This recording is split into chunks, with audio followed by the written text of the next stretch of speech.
Bonjour, ici Steve de Flashback en direct de la splendide brasserie La Ripaille de Repentigny. Nous sommes ici au 358 Notre-Dame. C'est l'émission où tous les sujets seront explorés. Nous sommes disponibles, comme vous le savez, sur Facebook, sur les différents sites qui sont multiples.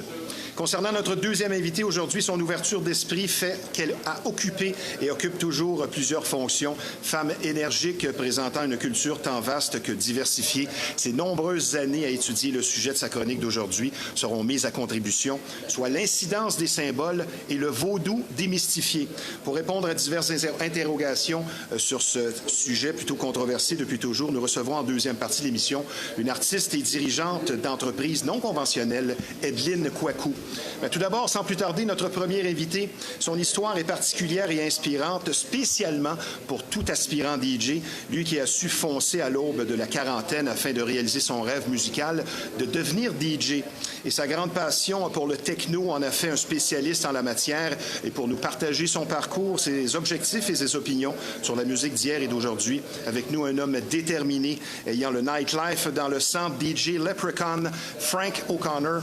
Bonjour Frank. Bonjour mon Stevie. Ça va bien? Numéro 1. C'est un compliment pour nous. Tu es descendu de Trois-Rivières pour faire partie de l'émission et je t'en remercie. DJ Leprechaun. J'ai l'impression de te traiter de petit monstre, mais c'est pas le cas. D'où ça vient, ce nom-là, qui est très beau, soit dit en passant? Merci beaucoup. Leprechaun, en fait, ça vient de mes origines irlandaises. Okay. Je suis irlandais, ma famille, on a beaucoup des valeurs familiales. On est centrés ensemble, on se rencontre à tous les mois ensemble. Okay. Et à quel moment tu as dit c'est ce mot-là, ce nom-là que je prends? Ben, je te dirais que c'est ma femme qui l'a trouvé. Okay. Elle m'est arrivée, elle dit t'es un petit vite, là. Ouais. J'entends en bas de l'arc-en-ciel, les Irlandais, ils boivent un petit coup, ils ont bien du plaisir. J'ai du plaisir avec beaucoup de gens. Je rassemble, je suis bien rassemblant. C'est là qu'on a vu ça. Qualité importante pour un DJ. Exactement. Très sociable, surtout de plus en plus de nos jours, étant donné que le DJing a beaucoup évolué. Donc, depuis 2 ans, ton histoire est particulière. C'est à l'aube de tes 40 ans. Tu as, comme tu m'as dit en pré-entrevue, une crise de la quarantaine. Le point précis de départ de ta décision de devenir DJ, ça s'est passé quand, tout ça? Ça s'est passé quand j'ai rencontré un des amis, Dominique B. Oui. Je me suis ramassé chez eux, on parlait de musique, je parlais de mon ancien temps que j'avais apprécié le Red Light, j'avais apprécié les vrais after hours, l'underground de la musique. Okay. Puis on trouvait pas ça dans les bars. Il me regarde, il fait « Viens donc faire un tour en dedans ». Il m'installait devant ses consoles, il dit « Hey, le Red Light, là, c'était moi le résident là-bas ». Je dis « T'étais là? » J'étais là. Je dis « Wow », puis là, il m'a fait essayer ses consoles, puis à partir de là, j'ai pas lâché. J'ai eu des frissons en les touchant. Puis quand j'ai entendu le son du vinyle, j'ai fait « Wow, je veux créer ça, cette frisson que le monde nous cette donne. » Cette vibe. Oui. Je dois te dire qu'en pré-entrevue, j'ai rarement vu quelqu'un animé d'une si vive passion pour son métier. Ça se ressent même quand on est en ta présence. Je veux dire, tu es un gars qui fonce vraiment quand tu as quelque chose en tête. Je suis un gars très passionné. Tout ce que je fais, je le fais à fond. Tant qu'à faire de quoi, il faut bien le faire, je pense. Tant mieux pour ta blonde. Oui, elle est satisfaite. Tu me disais en pré-entrevue la mélodie avant l'agressivité du son qui bûche. Et c'est ce qui explique en partie pourquoi le techno. Oui, c'est une de mes forces parce que j'ai essayé beaucoup de styles. J'ai écouté beaucoup de styles avant de trouver ce que j'aimais vraiment. Quand j'ai tombé sur le techno, tu sais, c'est pas 6 minutes de bûchage.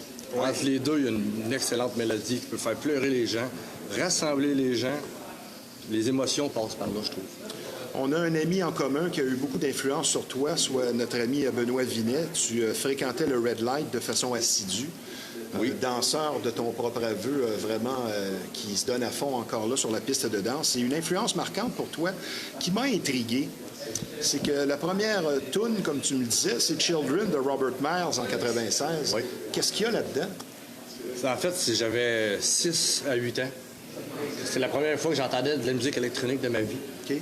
J'ai vu un sentiment de « Wow, c'est quoi cette merveilleuse mélodie? » Puis j'ai jamais réentendu ça avant mes 12-15 ans. Okay. Ça m'a toujours resté dans la tête. Je l'écoutais encore, cette chanson. Et je savais pas c'était quoi. Jusqu'à temps que j'arrive dans un événement qui s'appelle Boom à Trois-Rivières. Là, j'ai fait « Wow, c'est ça la vraie musique électronique. » Depuis ce temps-là, je ne suis pas débarqué. Et tu as été combien de temps au Red Light? 3 ans, quasiment toutes les fins de semaine.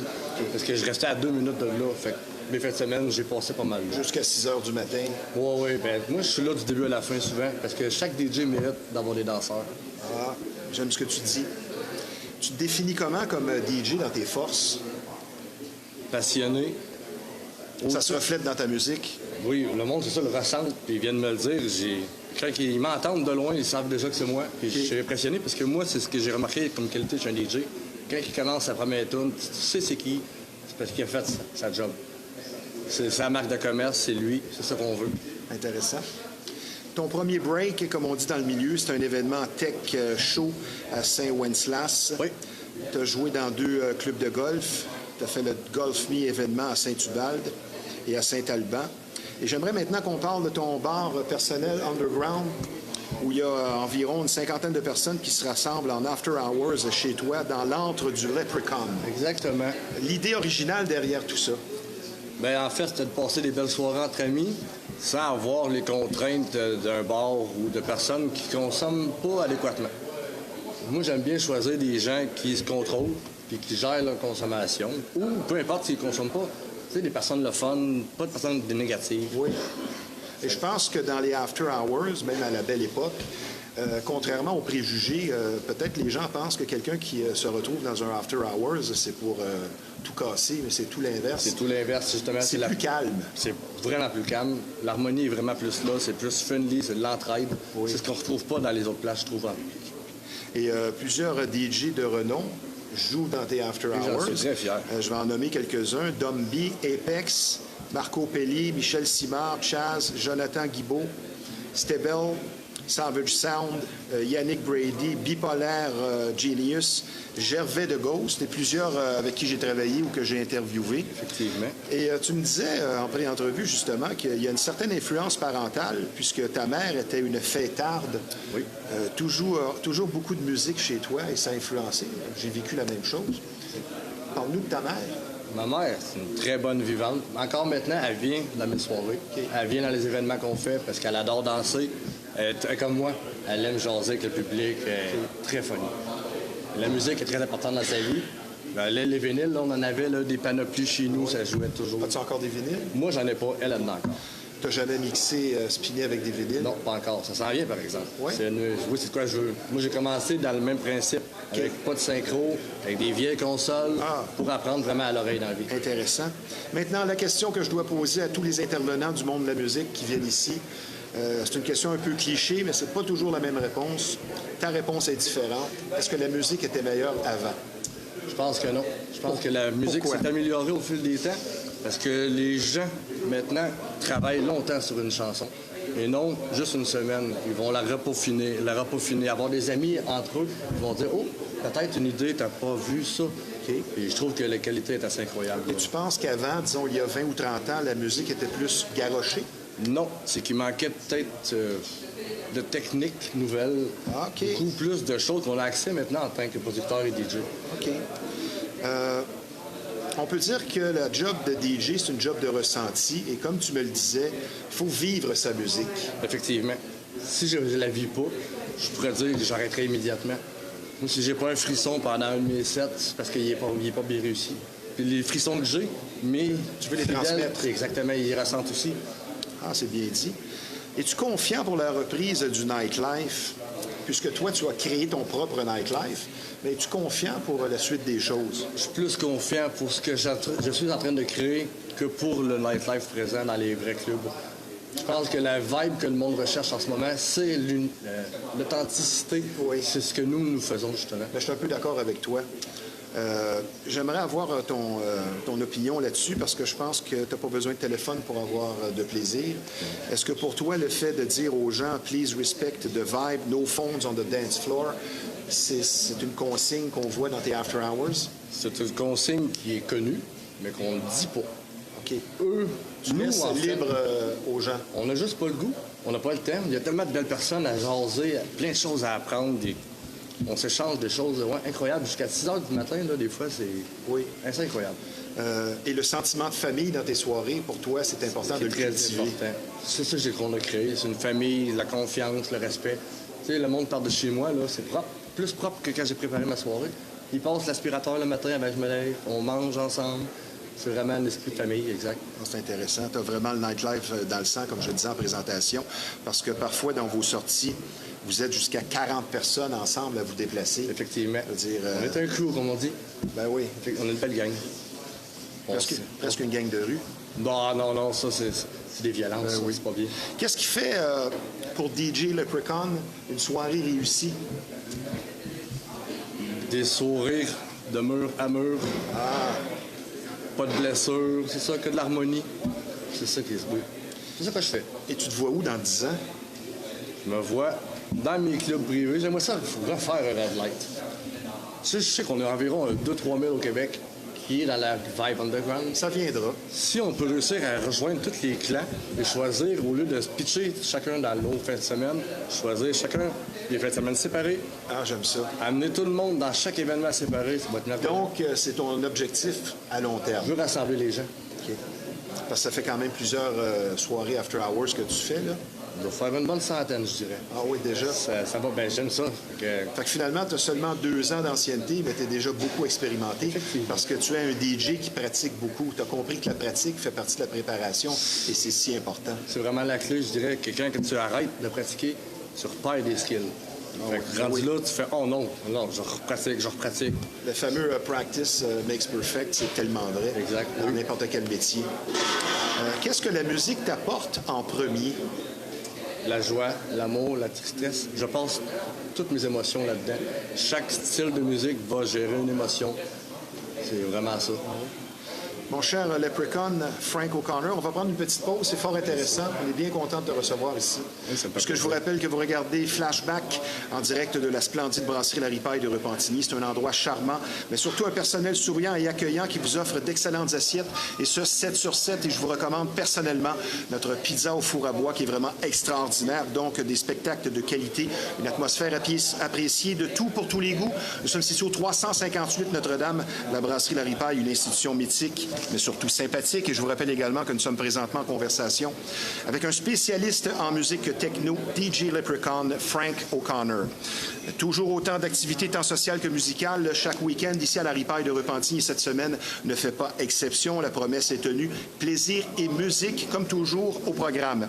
Demain, jeudi 27 mars, 19h30, c'est la formation officielle de la Ripaille qui vous attend, soit le Powerhouse Band, pour ce qui est dorénavant instauré. Tous les jeudis, un jam session où le public est invité à venir performer, pratiquer avec nous sur scène, donc apporter micro et instruments de musique pour l'occasion. Et des musiciens d'expérience vous attendent sur place. Je vais vous en nommer quelques-uns. Céline Jean, Pierre Boutillier, Marc Jean, Stéphane Trudel notamment, pour un plaisir musical assuré, une ambiance festive colorée. Demain, donc, le jam session du jeudi. Et fait important, c'est tout à fait gratuit, comme le lendemain, le 28 mars à 20h, avec les vendredis à Julien, cette fois avec une touche country, pour une soirée des plus complètes avec humour et musique, comme seul Julien Tremblay peut le faire, tout autant talentueux musicalement que drôle en tant qu'humoriste. Une soirée à ne pas manquer, ça promet comme ambiance.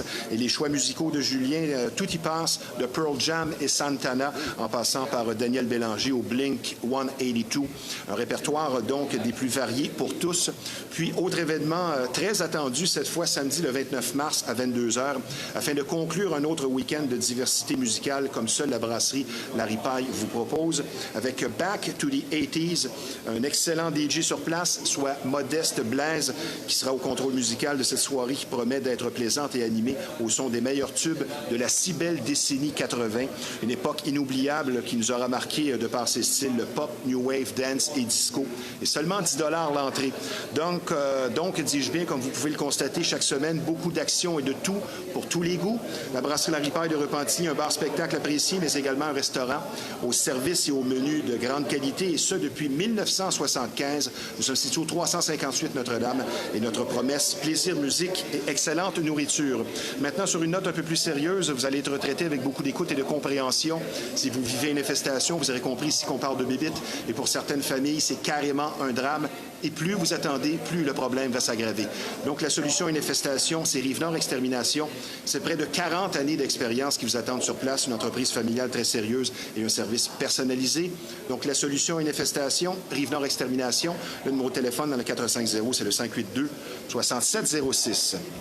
Mon cher Leprechaun, Yes. comparativement au disco et au rock, pourquoi le house et le techno semblent mieux vieillir et traverser les époques? En fait, ma mère écoutait beaucoup de disco dans le temps. Puis c'est ce que j'ai eu comme musique dans les oreilles. Formation. Exactement, formation. Mais pourquoi le techno et le house vieillissent mieux? Parce qu'il faut le dire, le rock est carrément en perte de vitesse et le restant des autres styles, ça tire un peu de la patte. Mais pas le techno ni le house. Je te dirais que le techno, justement, on a gardé la famille.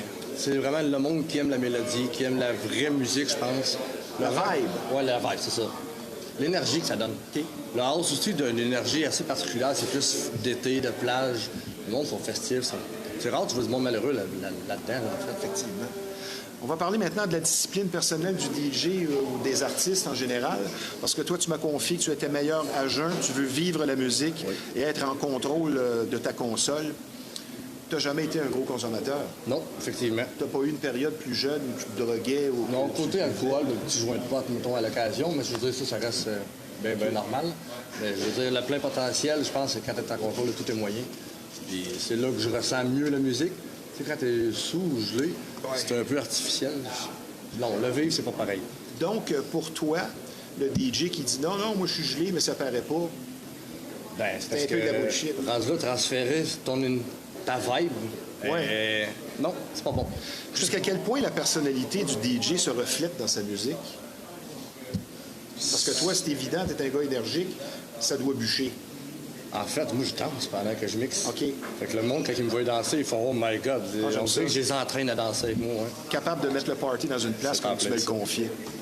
Et c'est pas vraiment un métier célibataire, j'ai la réponse, parce que tu as une conjointe qui est aussi créative comme toi, plusieurs points communs. Vous avez 3 enfants. Oui. Donc, félicitations. Merci beaucoup. 3 belles jeunes filles.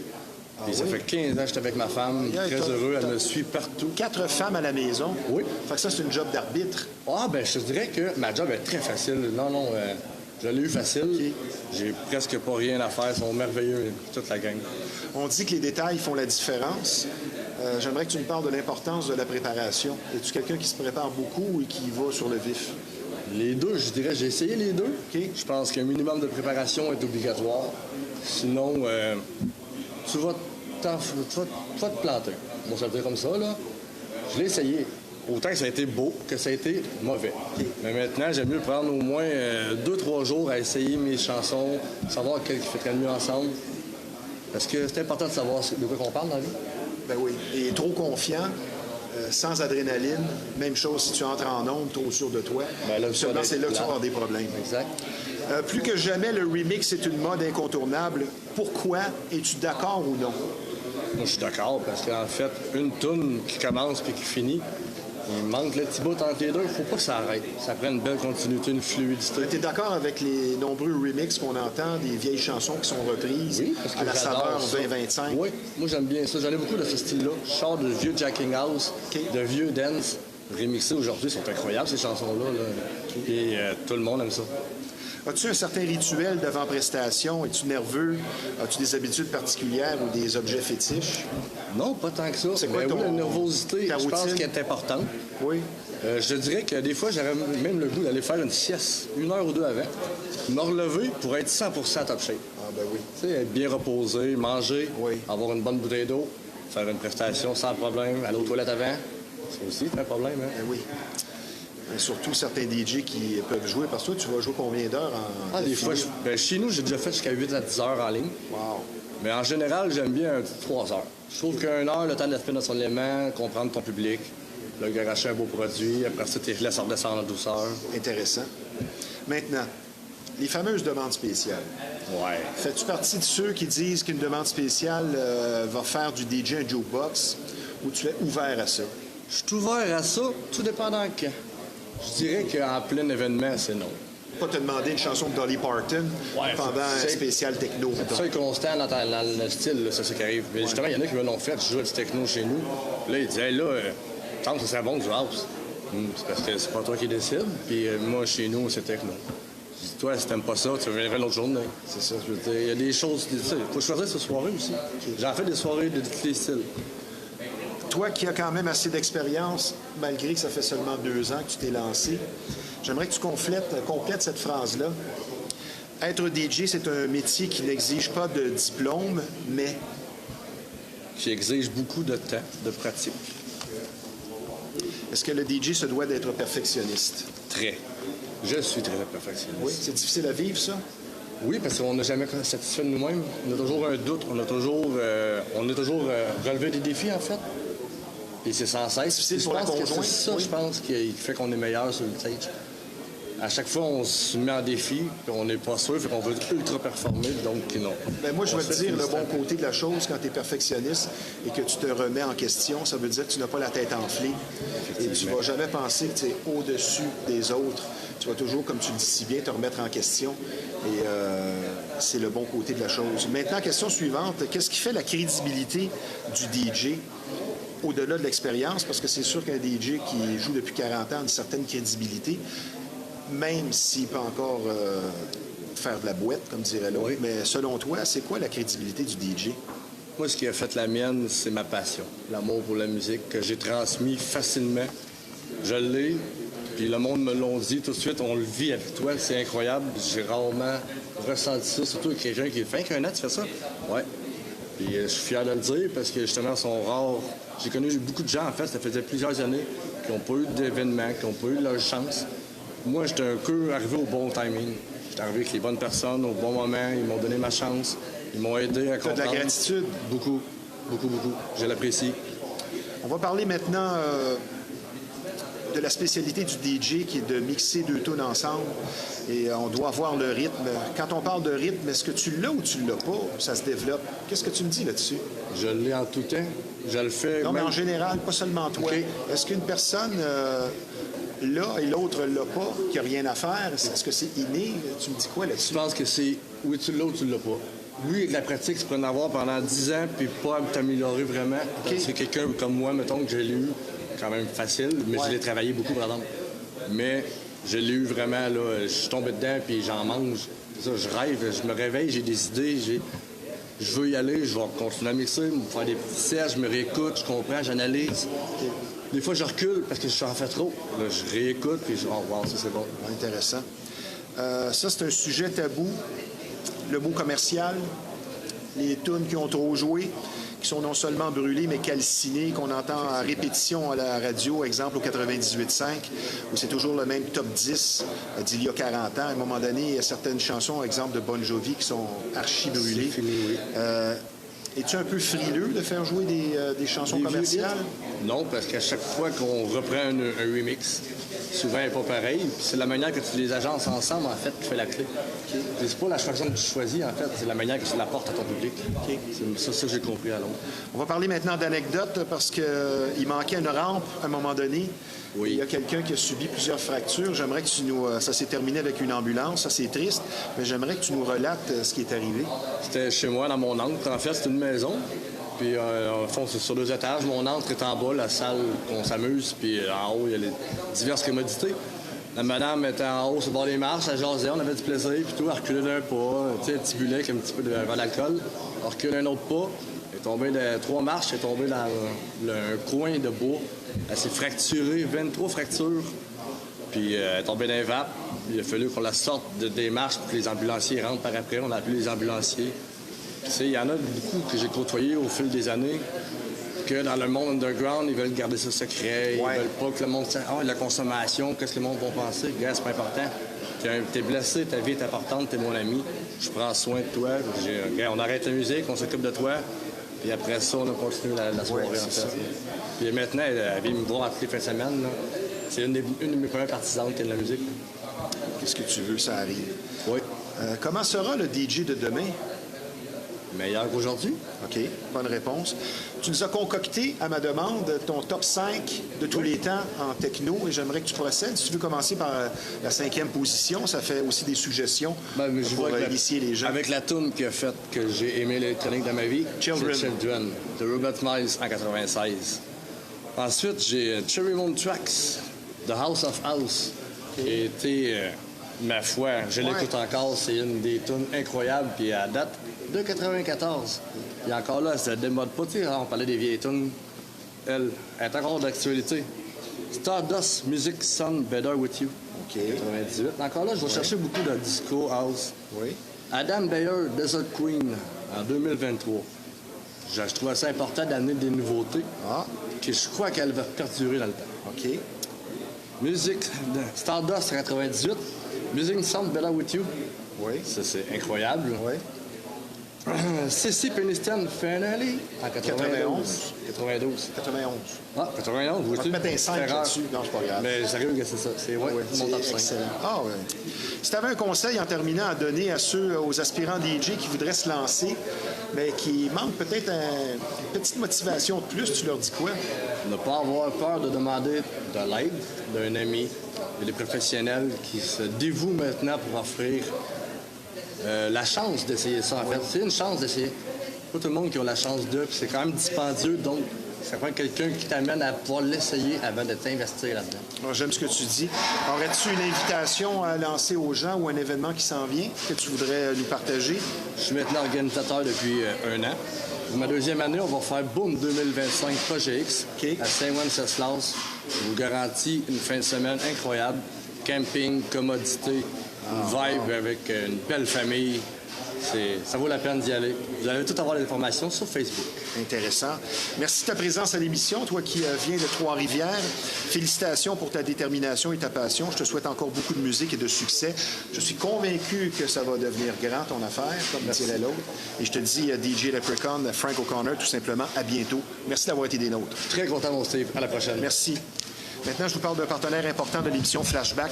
Il est dorénavant possible de voyager tout en se ressourçant et se retrouvant bien avec soi-même dans une ambiance des plus agréables. En effet, c'est ce que vous offre Linda Jonf, organisatrice de Croisière Bien-être, afin d'aller de l'avant avec notre vie qui parfois nous dépasse.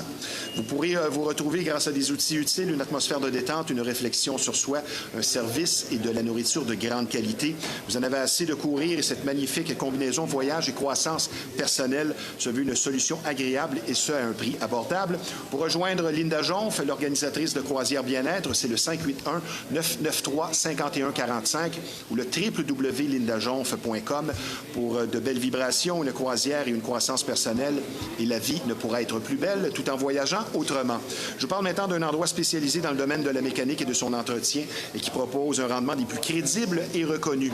L'atelier de mécanique générale Fast Tuning pour la qualité d'un service constant, complet et exclusif, un personnel accueillant et un service compétent, spécialisé aussi en véhicules européens.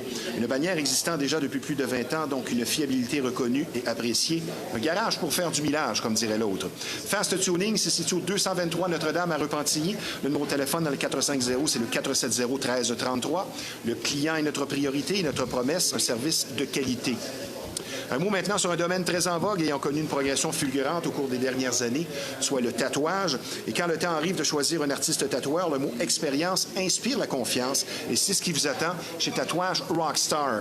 Il est difficile de faire confiance et de trouver le parfait artiste tatoueur, comme vous le savez, et pour être reçu avec professionnalisme et gentillesse et pour que vos désirs et vos tatouages soient réussis avec finesse, une seule bannière, Tatouage Rockstar.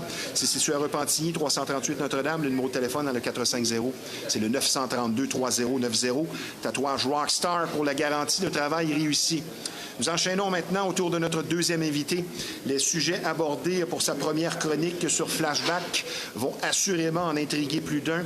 L'incidence des symboles et le vaudou démystifié. Afin d'explorer et d'analyser cette pratique mystérieuse, avec nous une artiste dirigeante d'entreprise qui sort des sentiers battus, autant par son savoir que par sa personnalité. Une femme intéressante à souhait, Edelyne Kouakou. Bonjour Edelyne. Bonjour Steve. Ça va bien? Très bien, merci. Je suis contente d'être avec toi aujourd'hui. Bien, on est content aussi de te recevoir ici à la Ripaille parce qu'aujourd'hui, on s'attaque à du gros stock, comme dirait l'autre. Ça fait jaser les gens depuis longtemps. On va commencer avec les symboles qui ont une incidence certaine. Moi, je peux en attester. Je m'entoure de symboles qui font référence à des victoires et tout ça. Et je pense qu'à l'inverse, il y a aussi l'exemple négatif des gens qui s'entourent mal ou qui se font des tatouages de tête de mort. Je pense que ça finit par jouer. C'est quoi l'objectif commun de tous les symboles? Je commençais avec une question. Ben, en fait, les symboles, depuis la nuit des temps, les hommes ont toujours essayé de comprendre Dieu, de chercher, d'être proche de la divinité, de comprendre. Donc, les symboles, c'est comme un lien entre l'homme et la divinité et Dieu, on peut dire. Donc, c'est une façon de communiquer avec le divin. Parce que ça vient de figures géométriques. Donc, en gros, moi, j'ai toujours cru que c'était seulement pour s'attirer quelque chose. Et vois-tu, tu me dis, et c'est vraiment, c'est ça, c'est un lien aussi avec une puissance supérieure. Tout à fait. Donc, tu es artiste peintre de profession, dirigeante de l'entreprise Wanga Neges. Ce sont des produits de santé.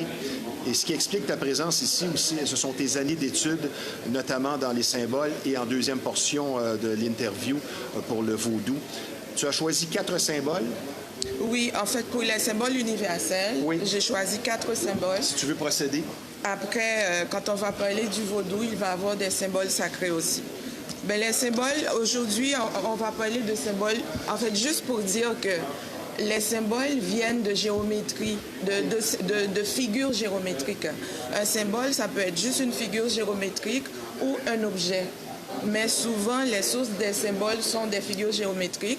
Et il y a des figures géométriques de base, il y a des figures géométriques complexes.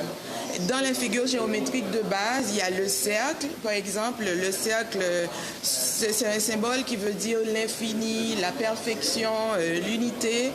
Ensuite, il y a la figure... Et l'aspect complet aussi de la chose. Exactement. Et il y a l'infini aussi, c'est que c'est vu comme 2 cercles. Le chiffre 8, aujourd'hui on est 26, 2 plus 6, 8. Okay. Donc, il y a le triangle à 3 côtés. Ça veut dire, c'est la Trinité, c'est un symbole de Trinité, c'est un symbole de manifestation de l'énergie, de ce qui est entre ciel et terre. Et il y a le carré, 4 côtés, c'est un symbole d'équilibre, d'harmonie. Il y a le pentagone, en fait, le pentacle. Pentagramme. Non, pentacle, c'est 5 côtés. En fait, la figure géométrique pentacle. Et on parle aussi de 6 côtés, 8 côtés, etc. Mais aujourd'hui, on va présenter 4 symboles universels, on peut dire. Tu commences avec le pentacle. Le premier, c'est le pentacle. Ou le pentagramme, en d'autres termes. Pentagramme, exactement. Il y a, comme vous pouvez voir, il y a 5 côtés. Okay. Il y a 5 côtés dans le pentagramme. On l'appelle aussi l'étoile de l'homme. Okay. On l'appelle aussi l'étoile de l'homme. Donc, c'est un symbole d'équilibre. C'est un symbole qui relie l'homme avec les sources, les énergies. Comme tu peux voir ici, les 5 côtés, c'est vu comme les forces de la nature, l'air, l'eau, oui, la terre, le feu et l'esprit, communément appelé éther ou espace. Intéressant.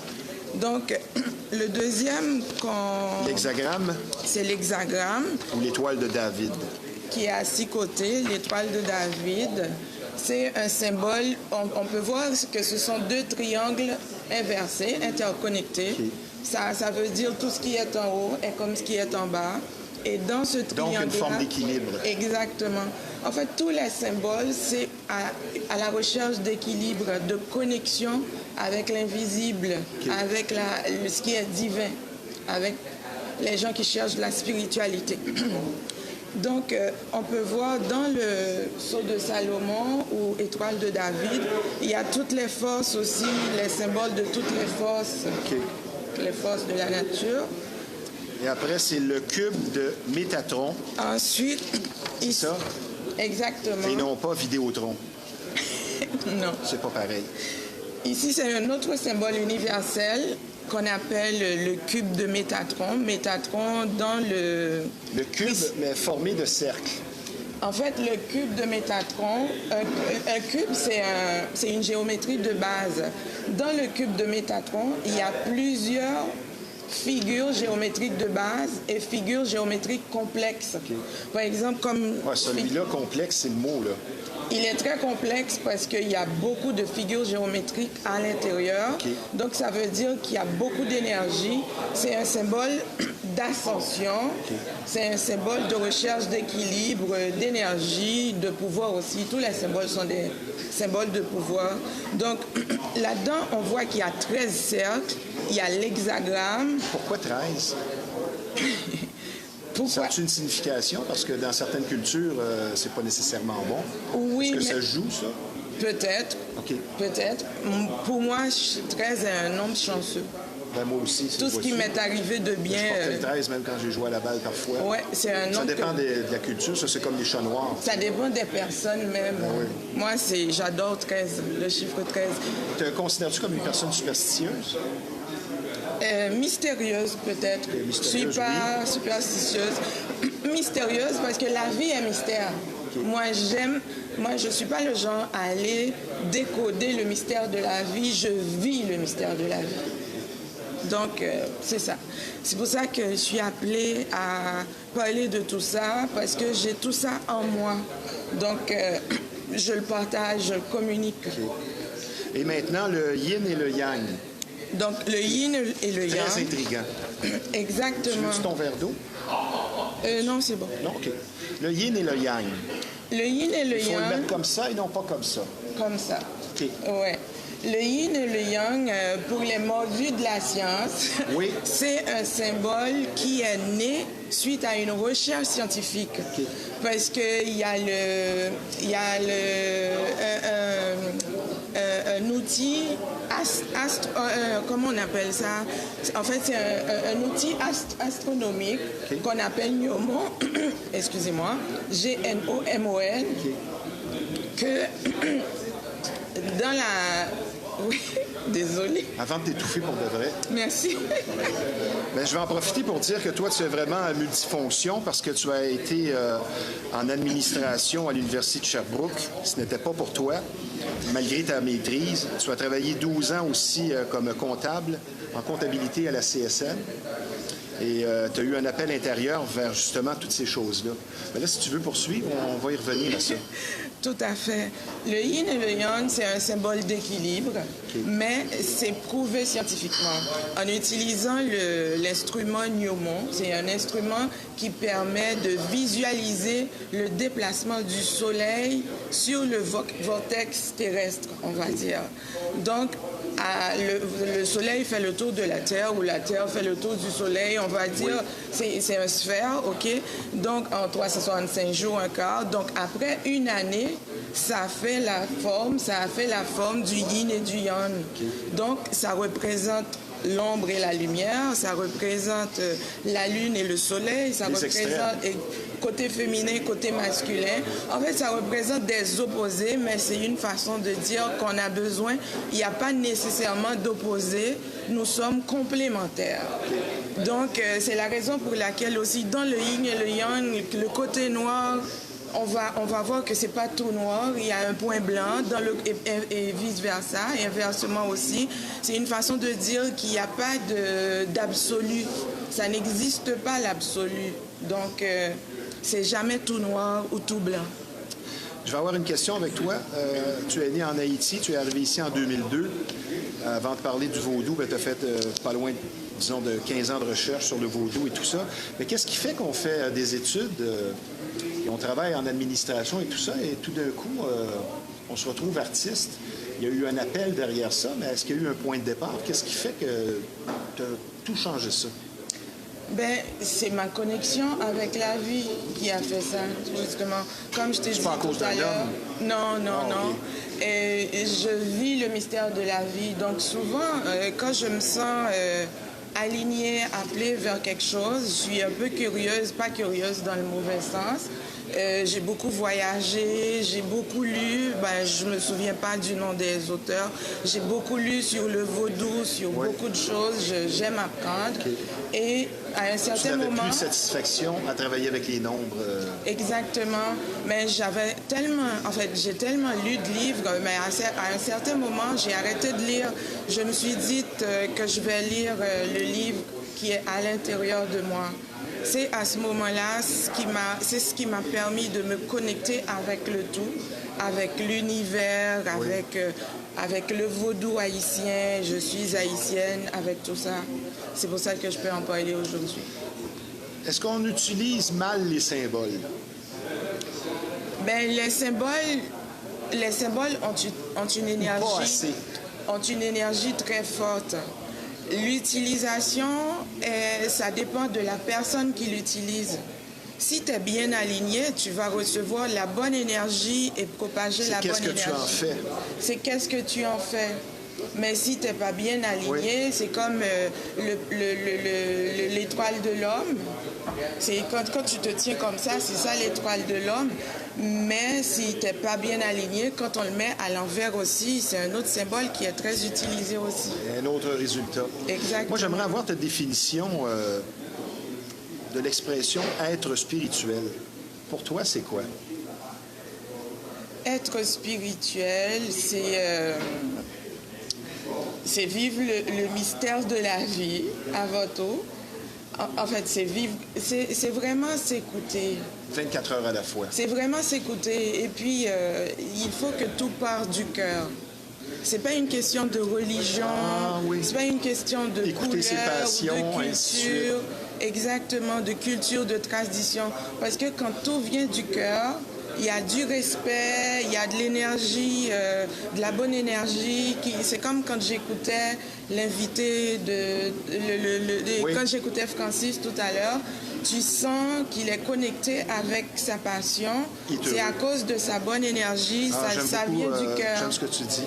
Exactement. Donc, quand ça vient du cœur, ça coule douce, comme on dit. Question suivante.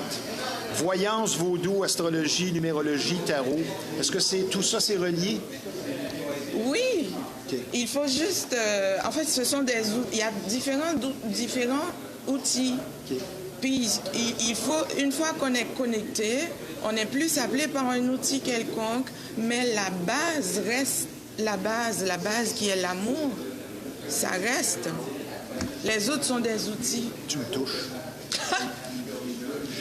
Edelyne, doit-on vivre des épreuves pour devenir spirituel ou c'est inné, c'est en nous? Les deux. Oui, hein? Oui. Les épreuves, ça nous prend ça parce que moi, je crois à la réincarnation. En se réincarnant, en me réincarnant en tant qu'Edelyne Kouakou, ben on dit qu'on n'a qu'une seule vie. J'ai une seule vie en tant qu'Edelyne. Oui. Mais je sais que j'ai eu d'autres vies. En fait, quand tu as parlé d'épreuves tantôt, avec toutes les épreuves que j'ai vues parfois, je sens que j'ai vécu plusieurs vies dans cette vie. Okay. Après plusieurs séparations, c'est ça que ça fait comme feeling. Oui, je pense que les épreuves sont importantes. C'est très gratifiant. Après... c'est de comprendre que ça fait partie du processus. Exactement. On va mieux assimiler aussi le résultat et peut-être mieux passer au travers. Parce qu'en tant qu'individu, en tant que personne, en tant qu'être humain, avant tout, parce que souvent, il y a des gens qui ne se comportent juste pas comme être humain, on va dire. Ouais. Donc, en tant qu'être humain avant tout, on sent les changements, on sent l'amélioration, on sent avec les épreuves. Donc, une fois qu'on arrive à transcender quelque chose, à traverser, à surpasser une situation, on se dit, oh, mais s'il y avait à recommencer... Finalement, c'était pour le mieux. Exactement. S'il y avait à recommencer, je recommencerais. Edelyne, pourquoi une personne s'intéresse aux sciences non conventionnelles et l'autre pas? Je pense savoir qu'est-ce que tu vas me répondre. Mais il faut de tout pour faire un monde. L'ouverture d'esprit. Exactement. Est-ce que le capitalisme tue l'aspect spirituel de la vie?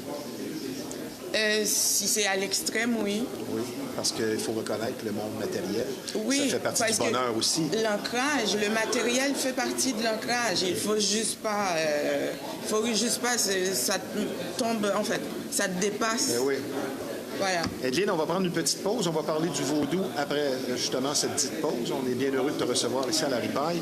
Puisque je vous rappelle que vous regardez l'émission Flashback en direct de la superbe et populaire brasserie La Ripaille de Repentigny. C'est un bar, salle de spectacle des plus appréciés, mais également un excellent restaurant au menu et au service de grande qualité. Et ce, je vous le rappelle, depuis 1975. Nous sommes présentement en compagnie d'une artiste, chercheuse en vaudou notamment, Edelyne Kouakou. Je parle d'un partenaire important de l'émission Flashback, soit Tricia Tarot. Vous avez des questions qui demeurent depuis longtemps en suspens et différentes options s'offrent à vous. Et peu importe le sujet, le tarot et la tasséomancie représentent des moyens simples et efficaces pour répondre à vos interrogations avec précision. Et les 30 années de pratique de la tarologue Patricia Robert signifient compétence, mais surtout crédibilité. Amour, amitié, famille ou emploi pour connaître l'avenir et être guidé pour mieux agir. Le numéro de téléphone dans le 438, c'est le 373-1022. Avec Tricia Tarot, vous aurez les réponses qu'il vous faut.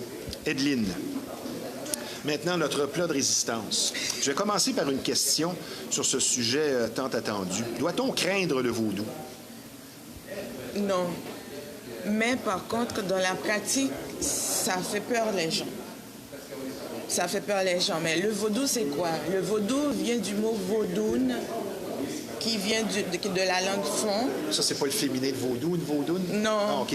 Ça vient du mot vaudoune, de la langue fon. Ça vient de là. Les Yoruba, les Akans, avant, qui ont formé le royaume de Dahomey. Dahomey, c'est le Bénin aujourd'hui. Yoruba, c'est le Nigeria aujourd'hui. Et dans la famille des Akans, dont je fais partie, mais c'est une autre émission, ça. Donc, c'est la Côte d'Ivoire, Ghana, donc voilà. Mais le vaudou vient de vaudoune, qui veut dire celui qui est en paix dans l'invisible. C'est juste ça. C'est vrai que là, on va parler du vaudou haïtien. Okay. Plus précisément, le vaudou haïtien est plus complexe. Ce qu'on appelle en anglais un spell. Est-ce qu'on peut lancer un mauvais sort à quelqu'un? Alors ça, c'est la question que tout le monde se pose, que je dois te poser. On voit ça parce que dans les films d'horreur, qu'est-ce que tu veux, c'est ça. Je pense que les films d'horreur sont venus un peu biaiser la perception. Mais est-ce qu'il y a des gens, justement, qui lancent des mauvais sorts ou des malédictions avec ça? Mais ça, c'est pas le vaudou. Ça vient pas du vaudou. C'est pas le vaudou. Non, ça n'a aucun rapport. Donc, le vaudou n'est pas nécessairement satanique ou négatif? Non, pas du tout. En fait, c'est de la sensation. Il y a le vaudou, il y a la sorcellerie. C'est deux mondes différents. Mais j'avoue que dans le vaudou, comme les symboles géométriques qu'on a vus tantôt, qui, quand on le met à l'envers, ça veut dire autre chose, mais dans le vaudou, par exemple, il y a ce qu'on appelle la connaissance. Dans le vaudou, il y a ce qu'on appelle la connaissance, le travail, il y a l'amour et la défense.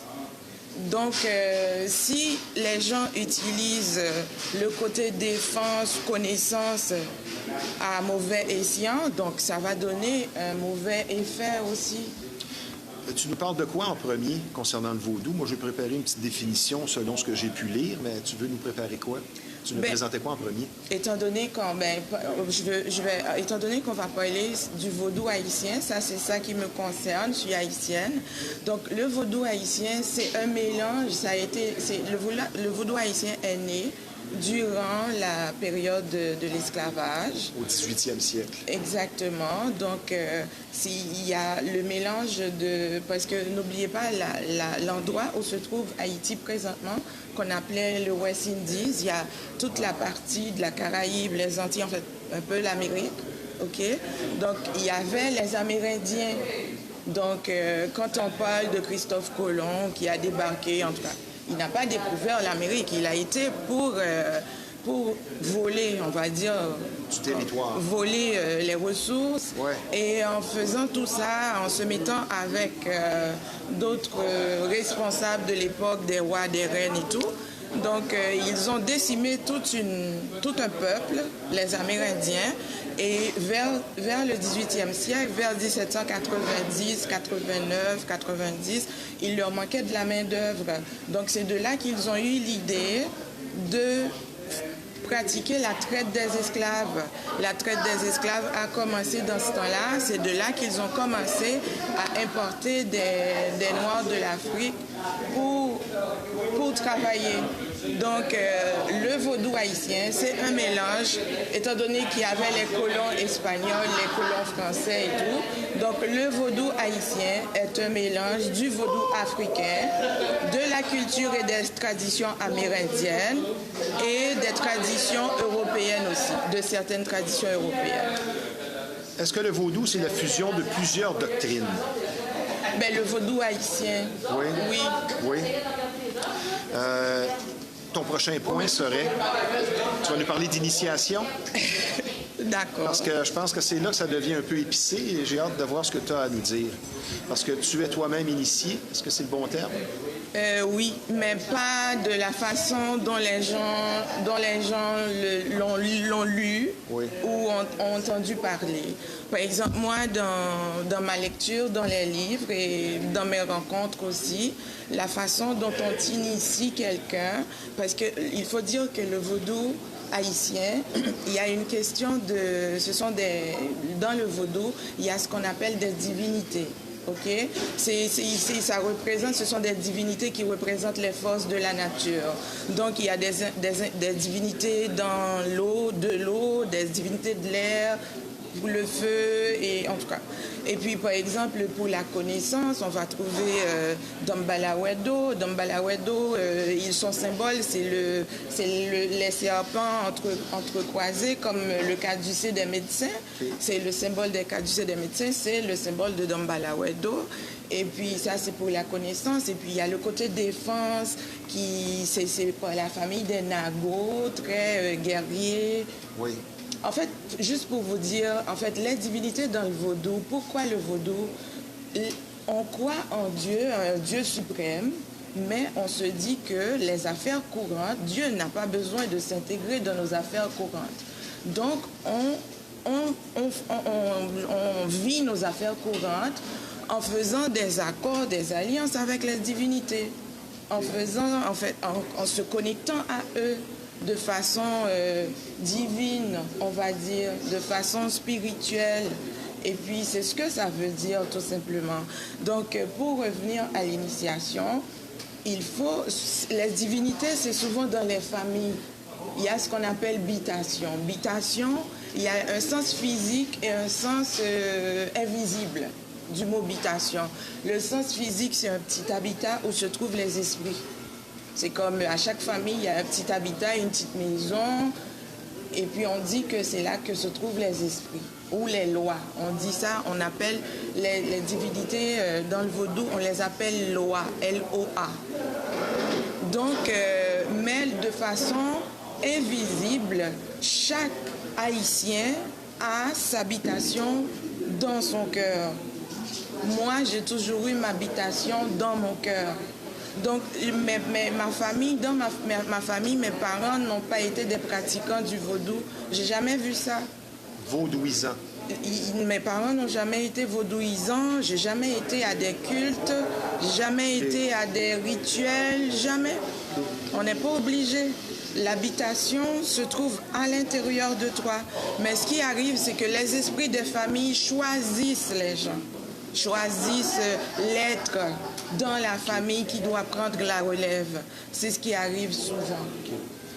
J'ai une question pour toi. Comme un appel. Comme la fameuse planche de Ouija qu'on recommande de ne pas s'en servir si on n'est pas apte, est-ce que c'est la même chose pour le vaudou? Il y a des gens qui essaient des trucs, puis ça se revire contre eux? Comme la fameuse poupée avec les épingles, là, ça c'est le classique. Est-ce qu'il y a des gens qui vont s'aventurer à faire des choses et qui ne devraient pas faire ça? Mais la poupée, comme je te dis tout à l'heure, ça ne fait pas partie du vaudou. Les gens, ils mélangent. Okay. Parce que le vaudou, c'est vraiment l'utilisation des forces avec les forces de la nature. Donc, il y a le côté connaissance. Connaissance des plantes, connaissance des forces de la nature, l'eau, le feu, c'est comme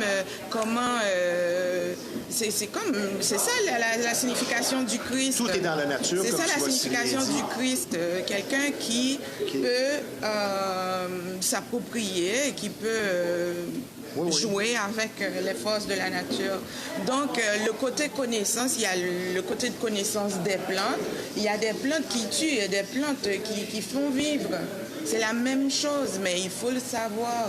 Il y a une connaissance qui vient avec la pratique, avec l'expérience aussi. C'est sûr, au fil des temps, il y a des choses que nos arrière-grands-parents ont appris avec l'expérience. C'est comme, par exemple, je me souviens, quand j'étais en Haïti, à côté de chez mes parents, il y avait une plantation d'Aki. À Port-au-Prince. À Port-au-Prince. Une plante qui s'appelle Aki. Quand cette plante, c'est un fruit, quand le fruit est à maturité, ça guérit. Mais quand il n'est pas à maturité, c'est un poison. Donc, il faut avoir la connaissance. Donc, il y a beaucoup de gens, c'est avec leur connaissance, ils l'utilisent à bon escient ou à mauvais escient. C'est comme pour préparer un poudre de zombie ou en tout cas. Mais c'est vrai que la poudre de zombie, c'est à mauvais escient par rapport à tes pères. Je voulais te parler de ça en rapport avec les célébrations qui se font dans les cimetières. et les accoutrements en mauve, en blanc et en noir, et la poudre, comme tu dis, de zombie. Encore là, c'est surfait. C'est mal compris des gens. Oui, mais en même temps, le bon côté de ça, c'est ce qui a permis à la science en fait, de promouvoir, pas promouvoir, mais... Le piment fermenté et tout ça. Là. Non, en fait, ça, après, je parle de la poudre de zombie, ça a permis à la science d'améliorer les anesthésies. C'est grâce à cette recette-là, il y a beaucoup de scientifiques qui sont venus en Haïti apprendre cette technique-là pour améliorer le côté scientifique des choses. Donc, pour revenir à l'initiation de tantôt, l'initiation, en général, la façon dont ça se fait, il y a quelqu'un qui est choisi, élu de la famille, pour transmettre les dons, les capacités de guérir, d'aider, en tout cas, toutes sortes de façon énergétique ou physique. OK? Donc, moi, j'ai déjà rencontré quelqu'un qui a été initié, on appelle ça onsi. En fait, les gens qui initient, c'est la prêtresse et le prêtre vaudou. La prêtresse, on l'appelle Mambo, le prêtre, on l'appelle Ougan. Et dans la maison du prêtre ou de la prêtresse qu'on appelle Oumfor. Donc, la personne qui est élue est enfermée dans un Oumfor pendant quelques jours. En fait, elle n'a pas le droit de dire ce qui s'est passé, mais j'avais rencontré une qui m'avait dit rapidement quelques petites affaires. C'est comme on te fait boire quelque chose, ou comme une potion magique préparée par les prêtres et prêtresses. Un bon petit fort. Il y a d'autres choses qui se font. Et puis, à l'intérieur de ce Oumfor-là, pendant quelques jours, il y a des choses qui se passent. Okay. Donc, en tout cas, après, moi, mon initiation n'a pas été de cette façon-là.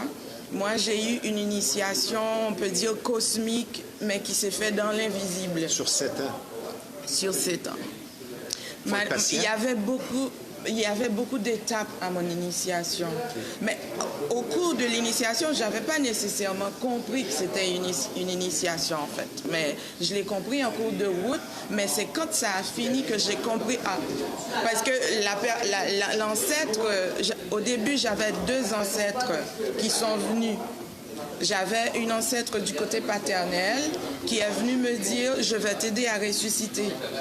Et l'autre ancêtre maternelle qui m'a pris par la main a traversé la rivière. Voilà. Donc, à la fin de mon initiation,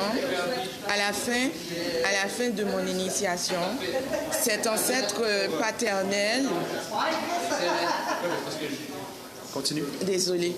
À la fin de mon initiation, cet ancêtre paternel, je l'ai vu de dos. Ça, c'était un premier rêve. Le deuxième, elle est venue me dire, OK, c'est fini, je vais aider quelqu'un d'autre de la famille. Et elle m'a dit qui elle allait aider. Voilà, qui elle s'en allait aider. Donc, l'autre ancêtre du côté maternel, je l'ai vu masser mes... En fait, quand je l'ai vu au début, au début des 7 ans, c'était... Je traversais une rivière, de l'eau, en tout cas, et qui me tenait par la main. Et à la fin, je l'ai vu me masser les pieds. Donc... Il est chanceux. Mais en fait, tout ça pour dire, ça c'était mes ancêtres. Mes ancêtres m'ont beaucoup accompagné dans mon initiation. Mais au début de mon initiation aussi, j'ai été convoquée dans l'invisible. Je sais que ça va te faire capoter, ça va capoter les gens. J'ai rencontré le père, la mère et la fille, qui est le symbole de Osiris, Isis et de Nephthys. Okay. Donc, c'est là que j'ai été rappelée de ma mission de vie. Et puis là, je me souviens... Oui, continue. Non, et là, je me souviens que la fille, dans le rêve, elle a dit au père, mais le père ne parlait pas. C'est la mère et la fille qui me défendaient. Et puis là, la fille, elle a dit, papa, mais c'est Edline quand même. C'est comme parce qu'il m'avait donné une mauvaise note. En fait, il me chicanait parce que j'étais pas dans ma mission de vie. Donc, c'était une façon de me ramener. Et puis là, quand la fille a dit, mais papa, c'est quand même Edline. Bon, bref. Et je me suis réveillée, mais j'ai compris. J'avais compris, mais Evelyne, nous sommes bousculés par le temps. C'est intéressant, mais il ne reste plus de temps. Je vais te faire un petit cadeau. Joanne Lazur, que tu connais maintenant, qui est venue à l'émission il n'y a pas tellement longtemps, c'est son livre, elle a 3 bouquins qu'elle a écrits. Médium un jour, Médium tous les jours. Je te l'offre. Ah, merci. Alors, tu pourras lire ça. Ça va te faire une lecture de plus. Merci. Peux-tu, en une phrase, me résumer le don de tracer? Ah, tracer des vévés. Oui. Oui, en fait, le En don une phrase ou deux. Le don... Il ne reste plus de temps. Le don de tracer, c'est un don que j'ai eu. Tracer des vévets. En fait, je n'avais pas compris. Au début, je dessinais des vévets. En fait, on dit tracer des vévets dans la culture vaudou. Et je me voyais tracer des vévets. J'avais une amie Mambo à l'époque qui a dit, j'ai dit, je comprends pas, c'est la première fois que je fais ça. Elle a dit, c'est parce que tu as fait ça dans d'autres vies. Donc, c'est un don. Et puis, j'ai ce don-là. C'est la raison pour laquelle je fais de ça maintenant mon métier. Je dessine des vévets, je trace des vévets sous forme de tableaux. Veux-tu montrer tes tableaux avant de quitter? Les deux petits. À ta gauche. Ah oui. Bon. Moi, ça c'est le yin et le yang, c'est un symbole universel. Oui, qu'on a montré tantôt. Oui, tantôt. Mais dans le vaudou, les symboles géométriques sacrés, on les appelle vévets. Ici, c'est le vévet d'Erzuli d'Antor, qui est la déesse qui représente la terre-mère, Gaïa, amour, fertilité. Ici, c'est Erzuli Freda, c'est la déesse de l'amour, Freda, qu'on peut relier à la planète Vénus. Elle représente l'amour, l'abondance et voilà. Et l'autre tableau? Et l'autre tableau ici. Maintenant, après ça, on donnera tes coordonnées pour quelqu'un qui aurait une commande. Oui. Ici, ça représente Ça, l'univers. Ça représente l'univers. Ici, je suis très symbole.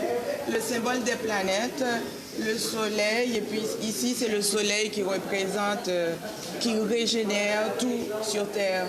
Et la Lune, et ici, ce sont les pseudo-planètes.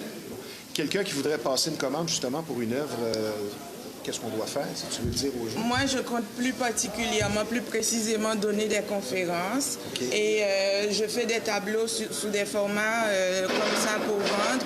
Mais les plus grands formats, c'est des collections que je fais, que je présente dans des conférences qui donnent de l'énergie. Donc, sur Facebook, on peut te rejoindre sur... Ou Organegues, ou mon compte personnel, Ed Choice. Et mon numéro de téléphone est le 514-996-2613. Bien, merci de cette chronique que je vais qualifier de différente, intrigante. Je vais te souhaiter un bel été. On va se revoir. Et Evelyne, merci. Je te dis tout simplement à très bientôt. Merci beaucoup. Merci, Steve. Merci. Reste avec nous. Donc, merci à nos deux invités. Ici Stevie Ray. À la semaine prochaine.